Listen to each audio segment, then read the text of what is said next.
April 1849. 2 months before, the assassination of a Vatican official had spurred revolution. Masses had flooded the streets and seized government buildings, putting a tricolor flag into the statue of Marcus Aurelius. The Pope had fled, and the Roman Republic declared. But now, multiple armies are coming to crush Rome. And all hope seemed lost. That is until Garibaldi's arrival. For the people have heard of his revolutionary adventures in South America, about his legendary red shirts, about how he'd been captured and tortured by the Brazilians, and once fought an army thousands strong with only 190 men. He appears now larger than life, his long hair and hat disguising a bullet scar on his neck, his battle-hardened wife Anita riding beside him. Yet, many among Garibaldi's proud band will soon be corpses, scattered amongst the rubble of the ancient city. For the French are coming, and bringing heavy guns with them.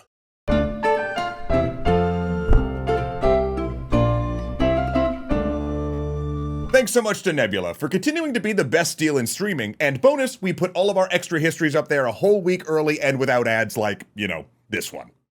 1 year earlier, when Garibaldi first arrived back in Italy after 14 years' absence, he didn't receive the welcome he'd expected as an internationally famous revolutionary. In fact, his official reception was the opposite of the one he'd eventually get in Rome, that is to say, frosty. See, he'd returned because the time seemed right for him to continue his struggle for Italy, and the election of a new pope, Pius IX, in 1846 had raised hopes, since he appeared open to liberal reforms. Then a season of revolution began. First, Sicily rose in revolt against its monarch from the French House of Bourbon and began setting up a constitution. Then, similar uprisings flared across Italy, from Venice to Lombardy to Modena and Reggio. The people of Tuscany thronged the streets, successfully pressuring their Grand Duke to issue a constitution, and the people of Piedmont Sardinia followed suit.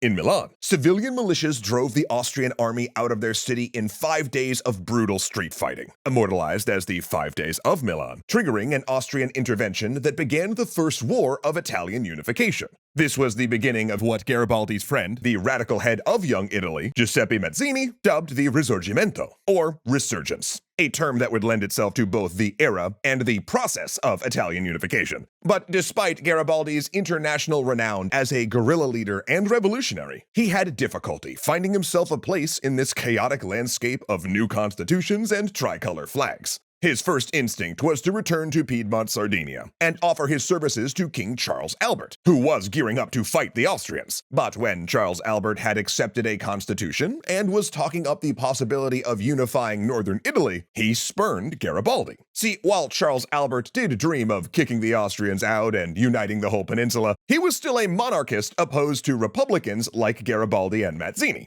He wanted to unite Italy, sure, he just wanted to rule the whole thing. So Charles Albert suggested Garibaldi go to Venice. And when he arrived, he found their ideals ill-matched as well. For the Venetians didn't care about liberal ideas or unification, they just wanted their old Republic of Venice back. In fact, as Garibaldi toured Italy looking for an assignment, he came to realize a hard truth. All of these uprisings were highly local and shared few common goals. He wound up instead in the service of Milan, who let him recruit 500 volunteers, but provided no weapons or funds to equip them. Plus, rather than red shirts, they had to temporarily settle for a load of billowy white ones that made them look a bit like, he observed, a battalion of cooks. There, he tried to demonstrate the guerrilla tactics he'd learned in South America, and prove their viability in fighting against Austria. But his small successes were overshadowed by major Austrian victories, breaking Charles Albert's Piedmontese army and forcing him to abdicate in favor of his son, Victor Emmanuel II. Garibaldi, meanwhile, marched around Italy trying to scrape up volunteers and supplies, at times even extorting the peasantry for rations. He even hid in Switzerland for a spell. But then, a summons he received changed everything. He was needed at Rome.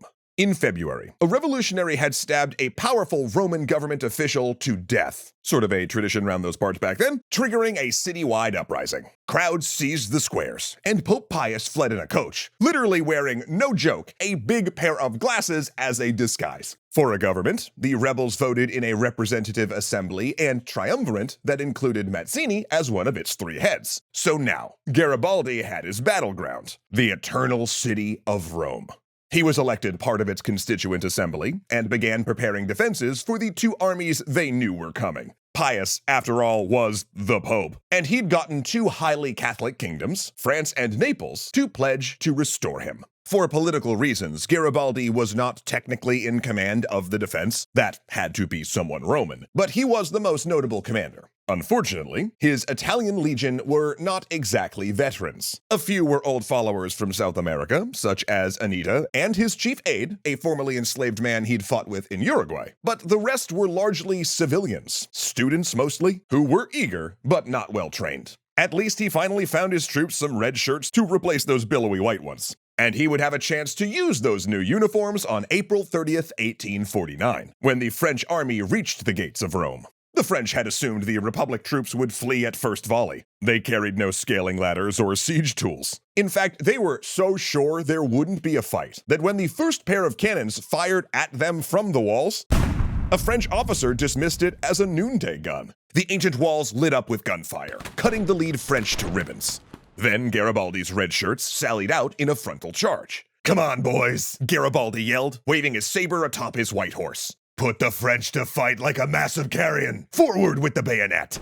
Red shirts barreled into the enemy, stabbing and firing, even clawing at their foe with their fingernails.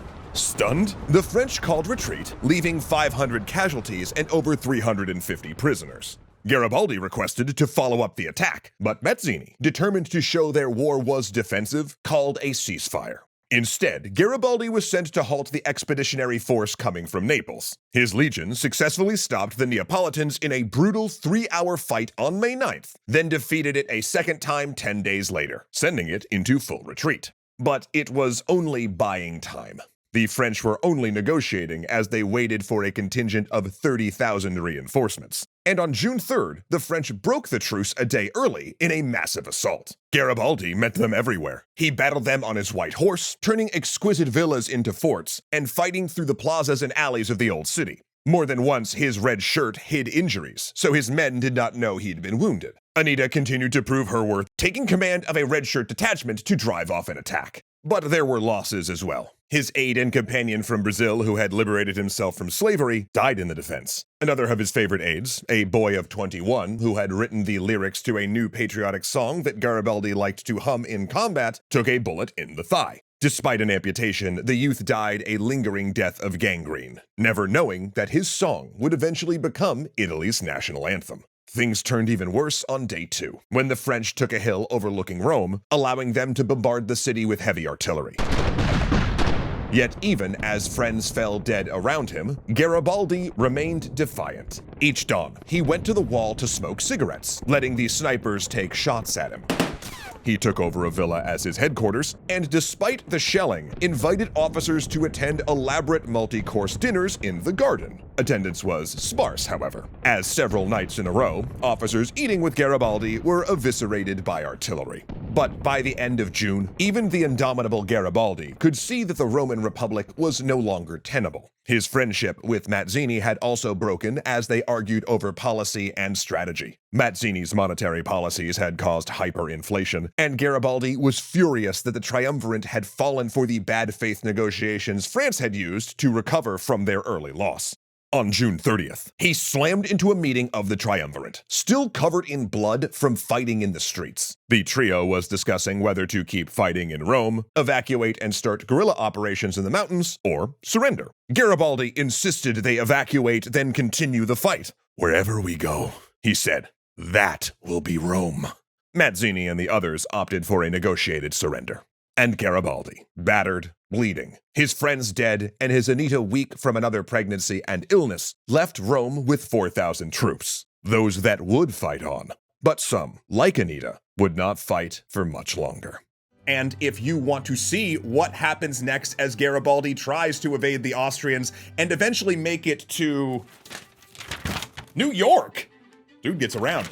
You can continue watching right now over on Nebula using the link in the description or using the QR code right here. Yeah, I keep a whole stack of these around handy in case, you need one. Nebula, of course, is a streaming service Jeff and I helped create with a bunch of other creators as a place where we can elevate our shows to the next level by working together. And it's quickly becoming the fastest growing independent video platform on the internet. If you haven't already, you should definitely check Nebula out, and I'm actually going to tell you why in 3 easy steps. Number 1, we put all of our videos up on Nebula early and ad-free, making it the best place to binge our hundreds of back catalog backlog episodes. Number 2, we are not alone. Tons of other awesome creators call Nebula their home as well. Folks like Epic History, Morning Brew's Good Work starring my boy Dan Toomey, and Abstract, previously Real Horror, which, oh my god, if you have not seen these yet, they are some of my favorite video essays about strange stories from our strange world, and I dare you to watch them and not get goosebumps. Number 3, Nebula is also home to top-tier originals and exclusive content that you can't see anywhere else.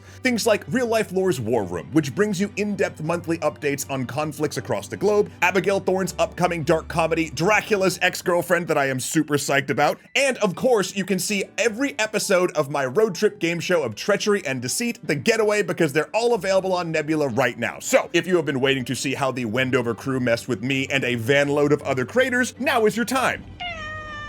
Or did we? To get a yearly Nebula subscription for 40% off at $36 a year or $3 a month, head to go.nebula.tv/extrahistory right now. Also, lifetime memberships to Nebula are back for just $300. Yeah, just pay once and you get Nebula access forever. It's crazy. But real talk, lifetime subs are a great way for us to remain independent while raising capital for all the amazing creator-owned projects Nebula is greenlighting. It's a complete win-win. Again, that is go.nebula.tv/extrahistory, or else you won't get the discount or be supporting our channel. So sign up for Nebula right here or in the description, or stay on the YouTube machine and check out another of our videos here, and it probably has ads.